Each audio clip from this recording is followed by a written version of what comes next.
Après un long vol depuis Paris et une escale de 5 heures à Sao Paulo au Brésil, me voilà ici, à Lima, capitale du Pérou. J'ai atterri ici, à l'aéroport international Georges Chavez, et je pense bien passer une bonne dizaine de jours en terre inca. Après quelques minutes en transport privé, j'arrive dans ce quartier de Miraflores où je passerai une nuit à l'hôtel Britannia Miraflores qui se trouve dans un quartier chic du centre historique de Lima.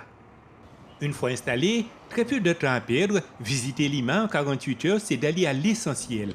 Et c'est par le restaurant, le Bolivariano, que je découvre la gastronomie péruvienne. En ce qui concerne la gastronomie, le Pérou, en général, et Lima en particulier, ne sont pas en reste. On peut dégoûter au cœur de la capitale des plats locaux, comme le ceviche et le pollo à la brasa. La cuisine péruvienne est très variée, elle réunit des traditions culinaires de plusieurs peuples, les Asiatiques, les Africains et autres. Le Pérou a été et est encore terre d'accueil et de migration. Et cela se comprend lorsqu'on s'intéresse à sa cuisine.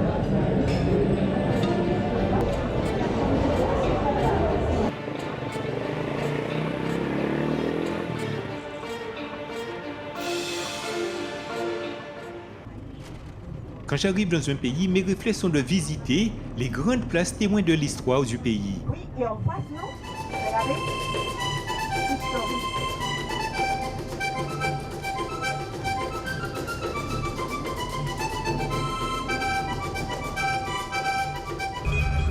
Et c'est ici à la Plaza San Martín, une immense place située en centre-ville de Lima et entourée de monuments et de bâtiments importants que tout commence.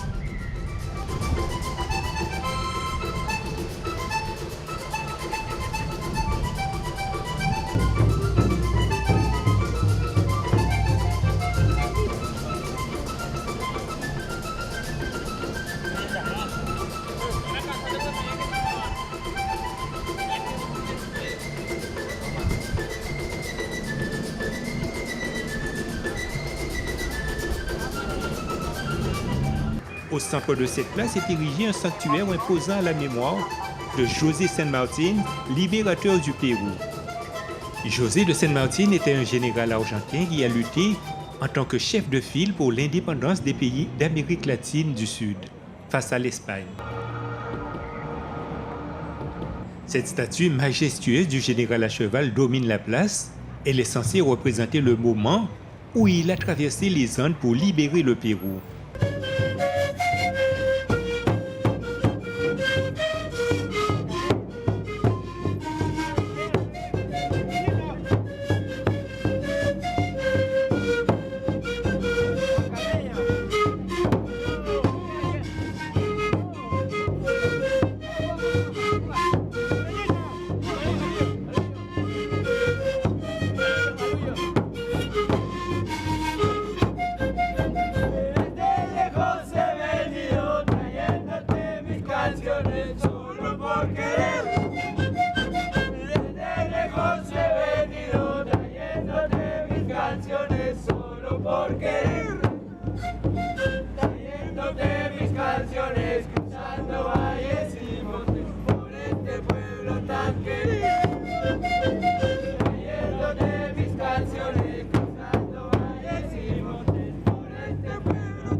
Cette place a été inaugurée en 1921 pour commémorer le 100e anniversaire de la libération du jonc espagnol.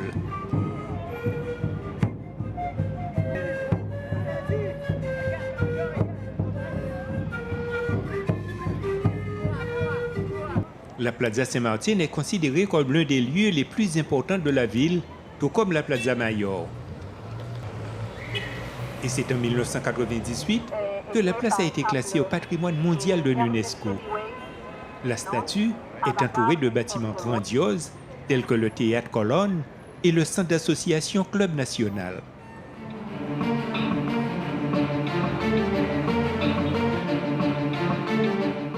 On peut entre autres voir l'Hôtel Bolivar qui a été construit au début du XXe siècle. On remarque que tous les bâtiments situés autour de la place ont un style baroque similaire inspiré au modèle européen néoclassique. C'est le fruit de la colonisation espagnole présente dans ce pays.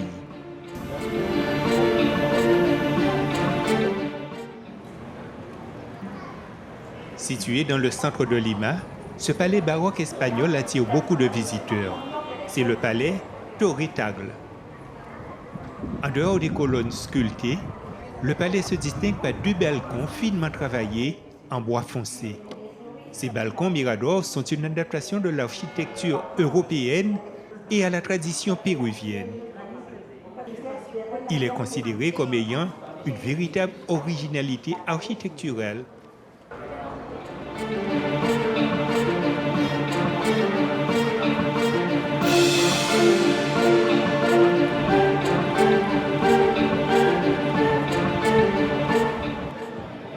À travers la rue Giron de la Unión, j'arrive dans la rue commerçante, l'artère piétonne, une avenue piétonne qui s'étend entre la Plaza San Martín et la Plaza Mayor.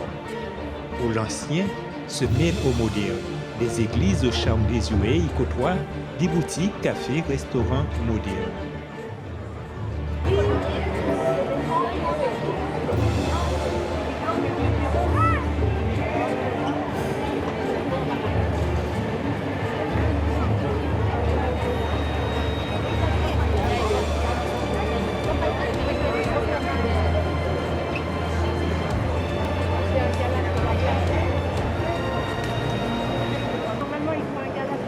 Aujourd'hui, c'est une fête traditionnelle qui est célébrée dans les rues de la capitale, Lima, et c'est l'occasion pour moi de découvrir certains costumes et musique inca. Paris.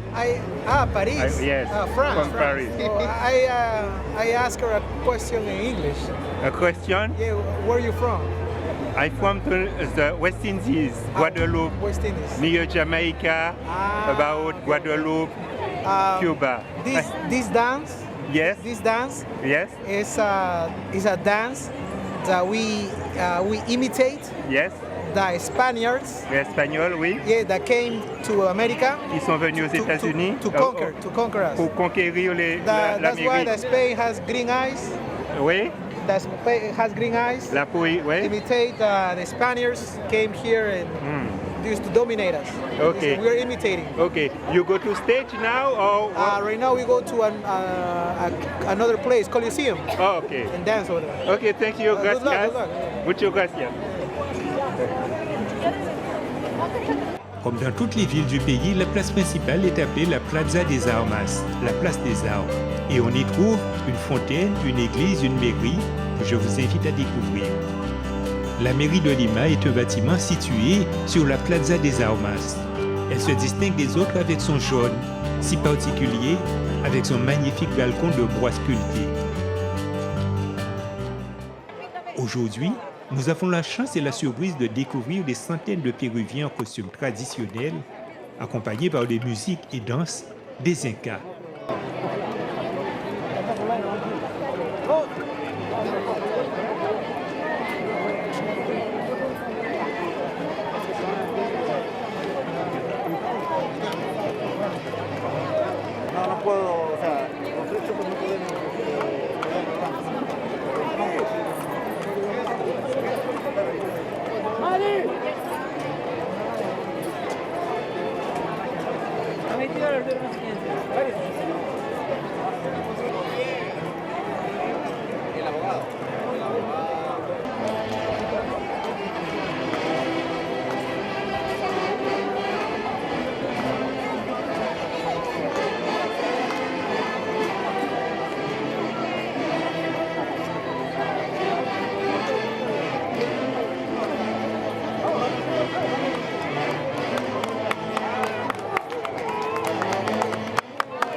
Elle dévoile toute sa saveur et on ne voit qu'elle, c'est la cathédrale de la ville. Et on la reconnaît à son style colonial et ses 3 grandes portes principales. Elle a été construite au XVIe siècle, mais elle a été rénovée après les tremblements de terre successifs qui ont touché la ville durant les siècles passés. Le monument à l'indépendance situé sur la place de Lima est là pour commémorer une page importante de l'histoire du Pérou. C'est le point central du plus grand espace ouvert au public de la ville et il fait face à la mairie de Lima. C'est donc un monument très important dans l'histoire du pays. Je suis toujours sur la Plaza des Armas et à quelques centaines de mètres se trouve le palais du gouvernement. Le palais du gouvernement, El Patio del Gobierno, est le lieu où devrait résider le président du pays, mais sauf pour des raisons personnelles, il ne fait le déplacement que pour les affaires importantes. Le lieu est toujours gardé par des hommes en uniforme et à chaque heure, on peut voir la relève.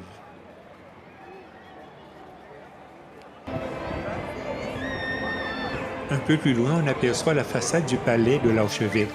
C'est le palais del Arzobispo de Lima. L'un des plus beaux bâtiments de la capitale, c'est aussi le siège de l'archevêque de Lima. Il a récemment ouvert un musée religieux où on peut voir une très grande collection d'art.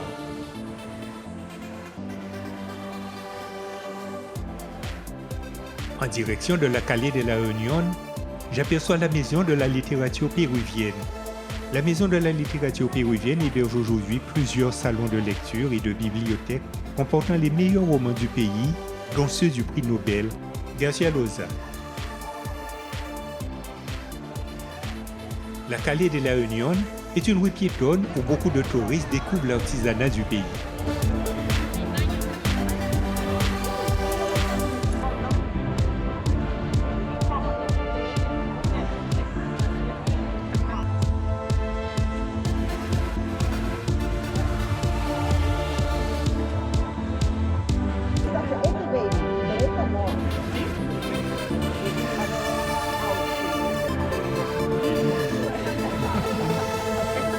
Ça a l'air lourd.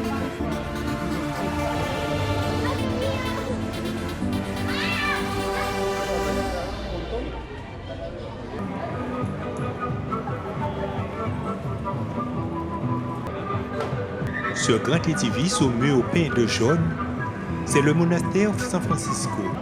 Il est situé dans les quartiers historiques de Lima, tout près de la Plaza de Mayo.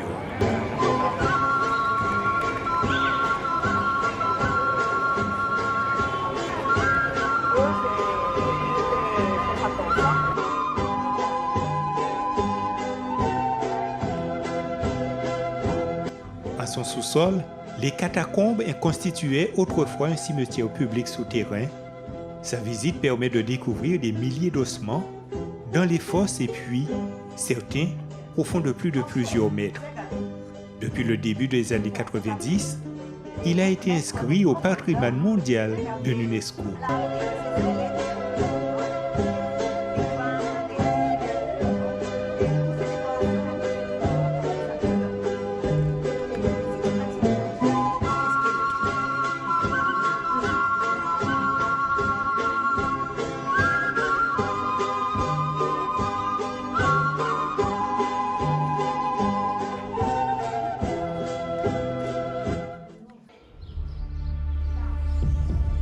Le couvent de l'église de San Domenico à Lima est l'un des plus remarquables. En dehors de ses énormes dimensions, ce couvent est toujours actif, donc il y a des zones qui ne sont pas accessibles. Ce cloître, en fait, est un espace qui nous emmène loin du bruit et de la pollution de Lima. Le chant des oiseaux qui se cachent dans les arbres, parterre de fleurs, la fontaine qui occupe le centre et les grandes dimensions de cet espace. Il suffit de regarder les murs recouverts de petits carreaux de couleur pour se rendre compte que le temps ici n'est pas important. À l'intérieur de l'église San Francisco de la Soledad, on y trouve des styles très riches, avec des murs peints et des autels richement décorés.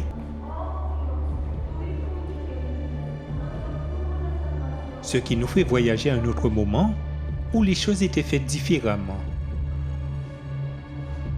La lumière du soleil joue avec les colonnes causant des ombres qui se déplacent au rythme du soleil pendant des siècles. C'est donc un coin de Lima qui vaut le détour.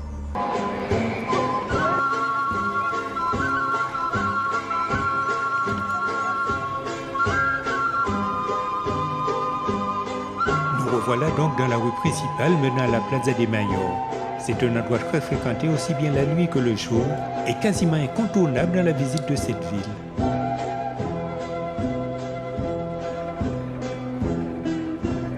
La ville de Lima, c'est près de 13 millions d'habitants.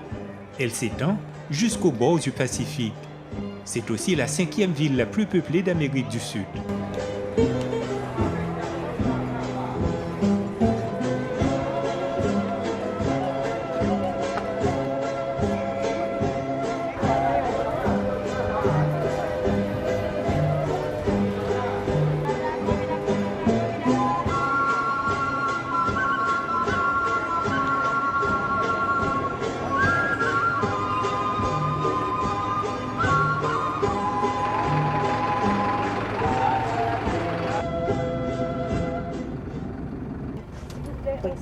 Oui, et à côté se trouve le pont des suicides.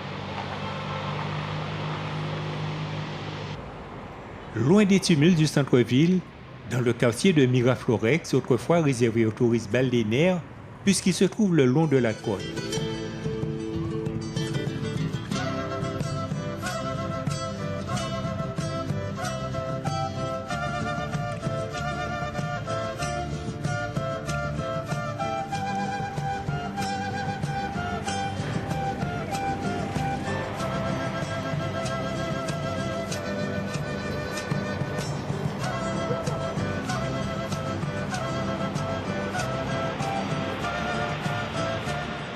À la tombée de la nuit, je me dirige à Love Park. Au centre de la place du même nom, cette énorme statue marron de style art naïf représente un couple enlacé qui s'embrasse, semblant donner l'exemple aux nombreux autres couples de touristes et de jeunes romantiques liméniens qui viennent s'asseoir autour tous les jours pour admirer la vue sur la côte. Inaugurée le 14 février 1993, car ce ne pouvait pas tomber un autre jour, la fête de l'amour.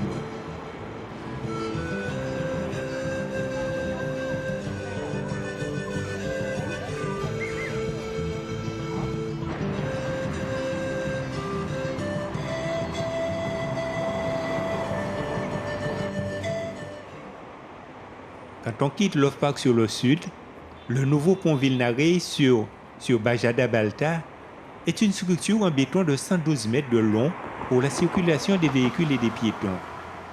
Situé juste après le parc des Amours, était surnommé aussi le pont des suicides.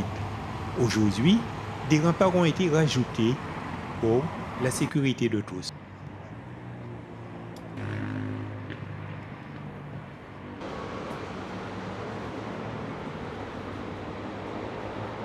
À l'origine, Lima ne se trouvait pas en bord de mer. C'est donc au 19e siècle que des familles les plus aisées ont déserté le centre historique pour s'installer le long de la côte pacifique et ainsi donner naissance aux actuels quartiers de Miraflores et Barranco. Devenus, au fil des temps, les plus agréables de la ville, où il fait bon vivre et de se promener à Lima avec son climat très agréable, environ 20 degrés en moyenne, toute l'année.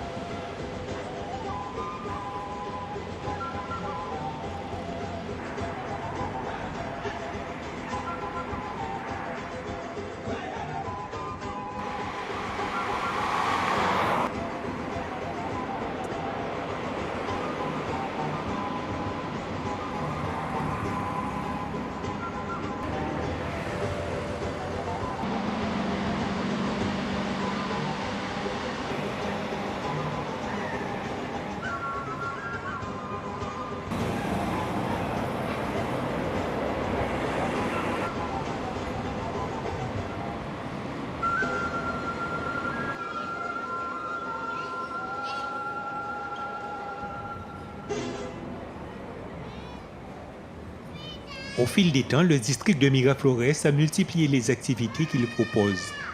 Aujourd'hui, on trouve des centres commerciaux et des casinos, des restaurants, boutiques, tout en étant un endroit calme où on peut se balader en toute quiétude le long de la côte Pacifique.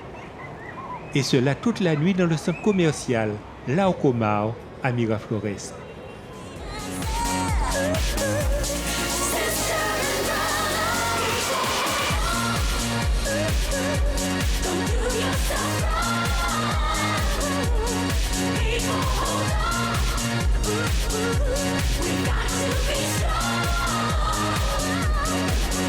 Entre Falaises et Océan Pacifique, centre commercial à Miraflores, à côté du somptueux parc de la Mort, autant d'endroits calmes où je me suis baladé en toute quiétude. Mais c'est ici, au parc Kennedy, que je retrouve dans ce parc aménagé en Antilles, un groupe de locaux qui dansent sur de la musique péruvienne dans la fraîcheur de la nuit tropicale.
Et voilà, ça valait le coup pour moi de se balader et de flâner une journée d'escapade dans la capitale Lima, ici au Pérou. On se retrouve demain à Arequipa, une autre région péruvienne.